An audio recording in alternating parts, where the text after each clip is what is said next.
In the wee hours of the morning, the Senate came together to sharpen their blade, place it firmly against your back, and just slowly drive it in. The ultimate betrayal, but, I got to be honest, perhaps it's a bit unfair to claim that the Senate stabbed us all in the back, that we were betrayed, because that would imply that the senators were on our side in the first place, which they are not. Of course, there are many that are. Rand Paul led an extraordinary filibuster attempt, didn't work, but 70 members of the Senate, with Joker-esque smiles on their faces, said, your labor, your resources will go to Ukraine. You know, in 2013, I went to Ukraine. I met many people, got to eat the food, got to learn a little bit of their history and the current politics and what was going on. And I felt for the people there. I saw an opportunity that they would get access to Europe. And finally, there could be wealth. There could be growth. Things could get better. And it's a complicated issue because if you saw the Tucker Carlson interview with Vladimir Putin, Putin breaks it down. And it's his own view of what happened. But I wouldn't say wrong. I would just say one-sided. And it was that if Ukraine were to enter into a trade agreement with the EU, it would open up the European Union trade goods into Ukraine, and Russia had an open customs border. Russia had an open customs border with Ukraine, which meant all the European goods and services flow into Ukraine, which then subsequently flow into Russia. And so Putin said to Ukraine, look, if you do that, we have to close off our customs border to you to protect our economy as well. And this created a circumstance where Yanukovych, the president, was like, what are we going to do? European, Russian. Well, in Kiev, the people were basically like, screw Russia. Europe is the wealth. And it's part of, it's a tough spot. I get it. So now we're well beyond that point and there's war breaking out. But I want to just stress this. The reason why I'm telling you this as I get into the story of the Senate betraying the American people, and it's a betrayal. I hate with a passion and despise Ukraine more than I ever thought I could. Waking up to the news amidst the crisis we are seeing on the southern border, to which even the Democrats have begun to call an invasion. Our nation is facing a crisis, a serious crisis, but it's by design. That's why I say perhaps it wasn't a knife in the back. It was a figurative knife into our chests, in front of our faces. That they will not protect our borders. They will not protect our states. They will actively fight against Texas in their desperate attempt to protect their state. They will sacrifice and destroy this country for Ukraine. I don't care about Ukraine. And at this point, to see Zelensky and the Ukrainians take from us at this point, now I'm livid. Now I despise that country. And now, they deserve what they get. I would, rationally and logically, I don't like that Vladimir Putin invaded Ukraine. I'd like to see Ukraine remain Ukraine. But at this point, and I can get it. They don't want to fall. They don't want to be have their parts of their country taken by Russia. I get it. But you know what? At a certain point, when we are struggling in the ocean to swim and someone is pulling at your ankles as hard as they can, dragging you down, at a certain point, you kick them in the face to get them off. The United States is dealing with a major crisis. And you know what? The reality is we can't survive. Ukraine, we ain't winning this one.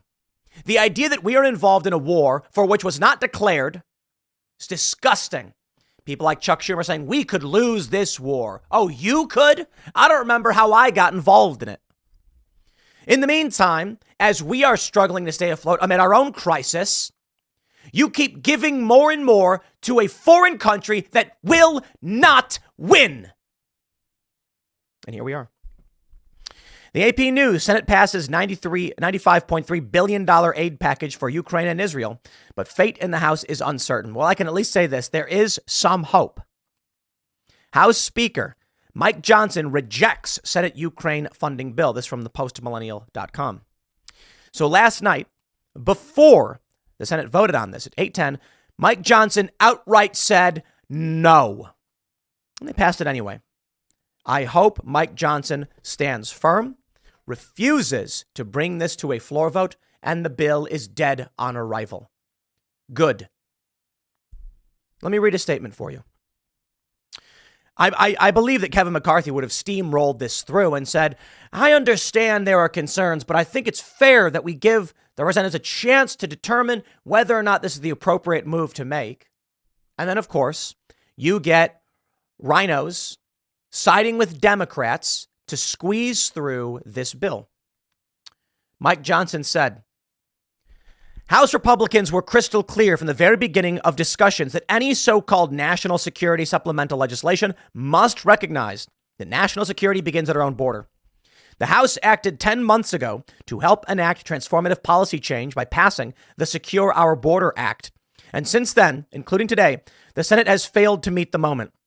The Senate did the right thing last week by rejecting the Ukraine, Taiwan, Gaza, Israel immigration legislation due to its insufficient border provisions.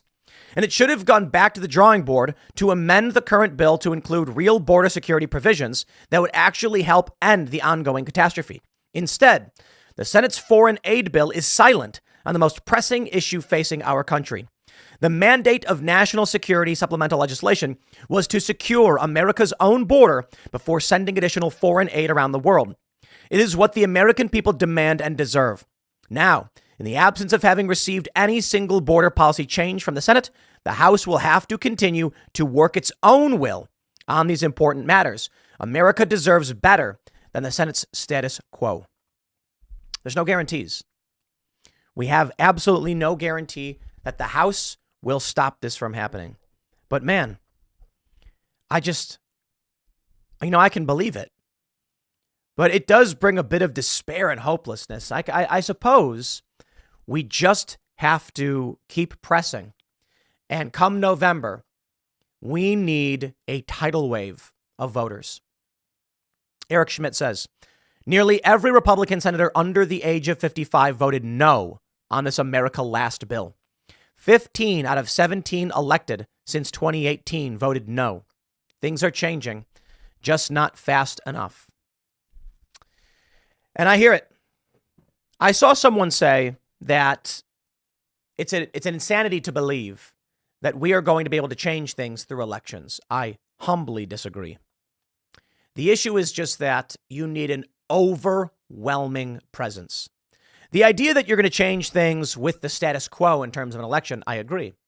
But if we raise a tempest, if we get as many people as possible riled up, registered to vote, ready to vote, voting early, voting by mail, then yes, we could make that change. We could vote out these scumbags. We'll start here. Any member of Congress who voted to oust Santos should be voted out, period, no matter what. Check your district, figure out where you live, and see if your rep voted to expel George Santos. Why? Santos was never convicted of anything. And it's rather shocking that they would make this determination before he had been found guilty of doing anything wrong. Many accusations in the media, and that's all it took. Vote them out. They're cowards. Any member of Congress who voted to protect the illegal immigration, who votes to fund foreign wars, who defended Mayorkas, vote them out.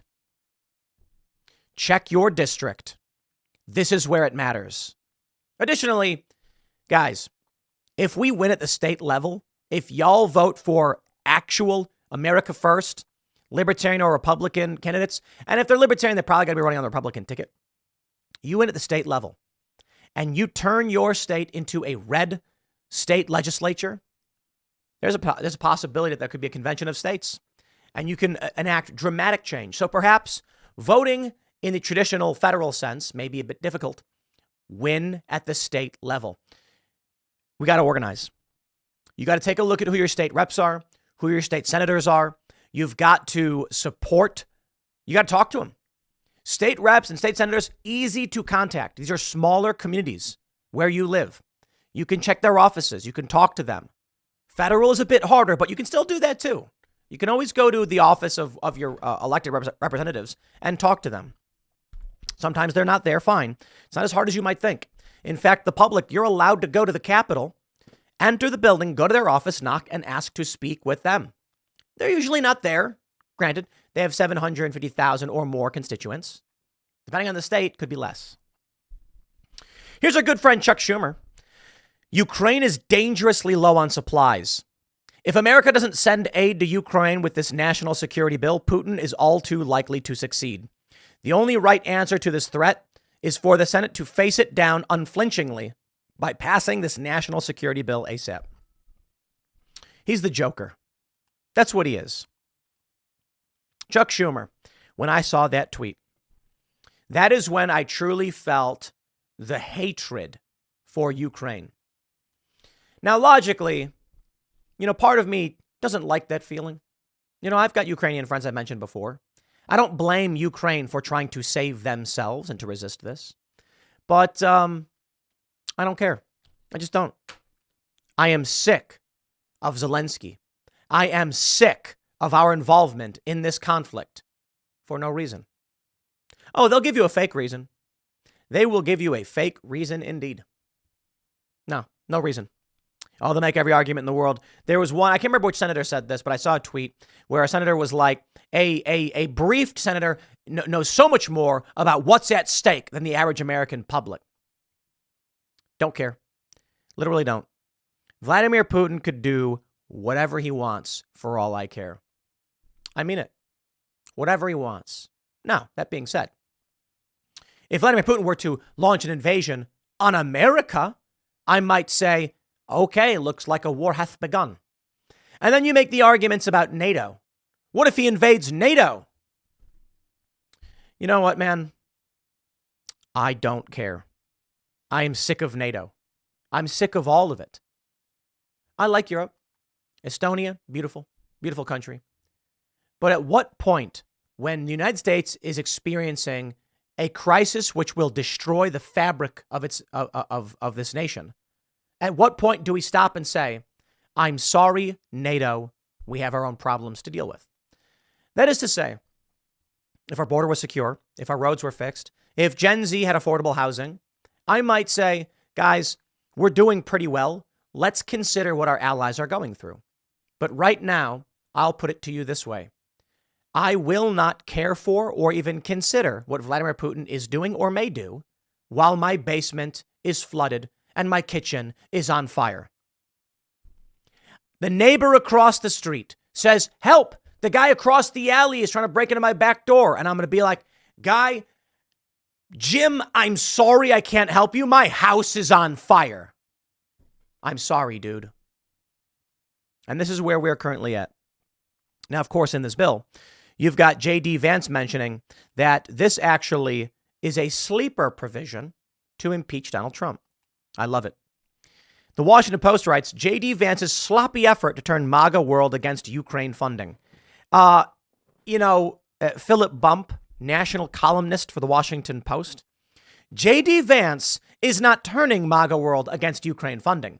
MAGA world was likely against Ukraine funding before J.D. Vance got elected. That is to say, MAGA world does not want to see our money go overseas. Let me send this message to Generation Z and millennials. You there, dear Gen Z viewer, let me tell you how I would vote. $95 billion. And I know. It's not just Ukraine, but they're taking the brunt of this. It is Israel as well.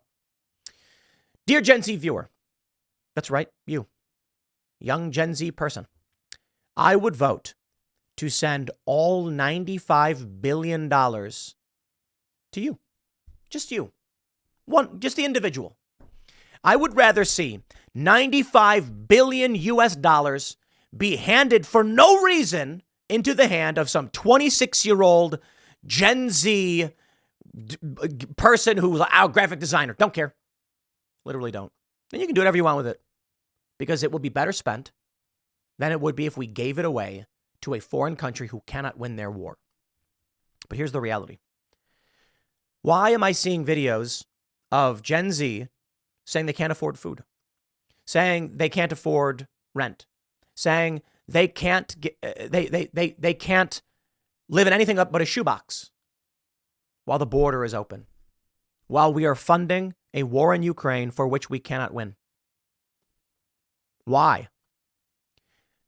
What if the $95 billion was used to, I don't know, stop crime, fix our roads, and build affordable housing?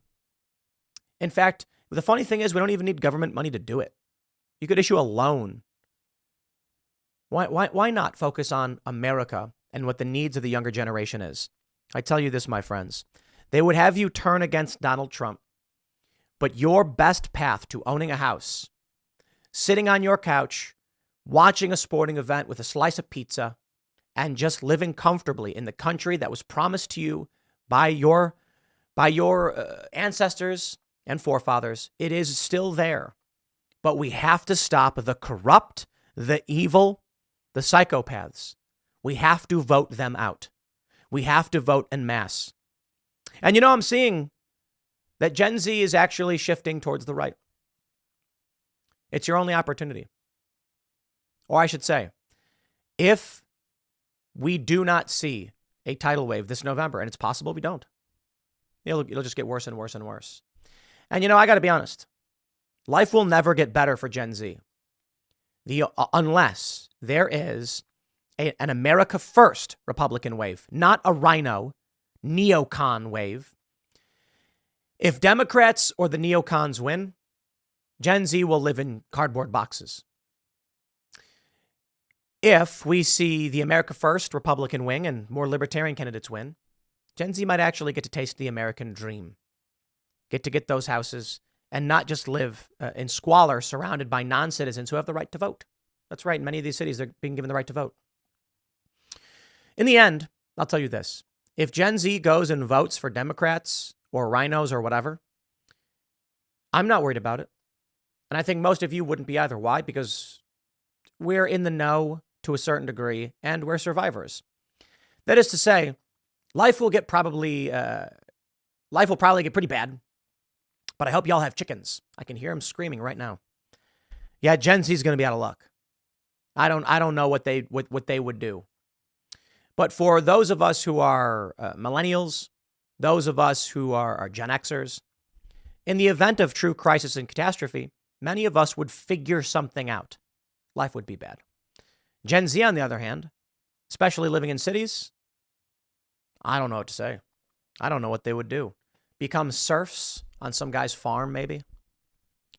But I genuinely believe that a vote for America First policy and politicians, and Trump is not the leader necessarily. He's the avatar of the anger of those who want to see this country protected. I give you this from The Atlantic. Trump encourages Putin to attack NATO members. Well, that's not true. That's a lie. At a rally on Sunday, the former president announced he would tell the Russians, do whatever the hell you want. That's a big difference, saying do whatever you want, from I encourage you to attack our allies. You see the difference here? Don't fall for their lies. Here's what Trump said. Here's the quote. One of the presidents of a big country stood up and said, well, sir, if we don't pay and we're attacked by Russia, will you protect us? I said, you didn't pay, you're delinquent? He said, yes, let's say that happened. No, I would not protect you. In fact, I would encourage them to do whatever the hell they wanted. You got to pay. You got to pay your bills. There you go. Before we consider the sheer recklessness and immorality of the statement, let us first accept this exchange almost certainly never happened, blah, blah, blah. I don't care. Shut up. In what world must I provide you a service for which you did not pay?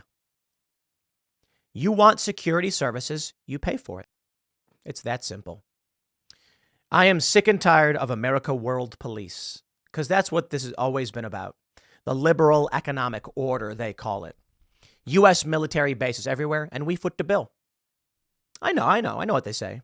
I've heard the arguments that the petrodollar being enforced around the world keeps Americans wealthy, and you don't have to you look, the hardships of working in a cobalt mine. You don't want to know these things. My friend, I would be content living in the mountains with a small farm, working 16-hour days, farming, scavenging, hunting, raising chickens and goats, I would be content. I do not need to live in your plastic garbage reality. I know the reality is many people do, and that's why they vote Democrat. Because here's the reality. In 2016, I was talking to some friends, and they were saying that, I can't believe it's Trump versus Hillary. And I said, listen, I'll break it down for you. Do you like the way you live? Do you like affordable gasoline? Do you like luxury goods? Do you like the Kardashians? Do you like all that stuff? Figuratively, the Kardashians, I don't know what they were doing in 2016, but like celebrities and all that stuff. Vote for Hillary Clinton. Vote for the status quo. I'm not sure. There will be some hardships. There will be war. But she will enforce the petrodollar, and she will blow children into bits to make sure that you can have that nice blouse you always wanted. The one in the window, you know what I'm talking about? If you vote for Donald Trump, things may get a little bit harder, but in the long run, they'll get better. Things will change, but I think for the better. The status quo of the establishment elites, it's to maintain this disgusting international world police system where we send tax dollars overseas to maintain the petrodollar so we can control energy. Donald Trump would just make it so that our economy was better. And the reality is I'm being somewhat facetious. My point is, which would you rather do? Work for that shiny new watch or let Hillary Clinton blow up a bunch of kids for that shiny new watch? Trump's not perfect. Trump is not the pure anti-war candidate. He is an anti-war candidate. However, no new wars, withdraw from the Middle East, peace. It's better than I've ever seen. And this is why they hate him. The machine wants the U.S. to spread its tentacles as the world police operation.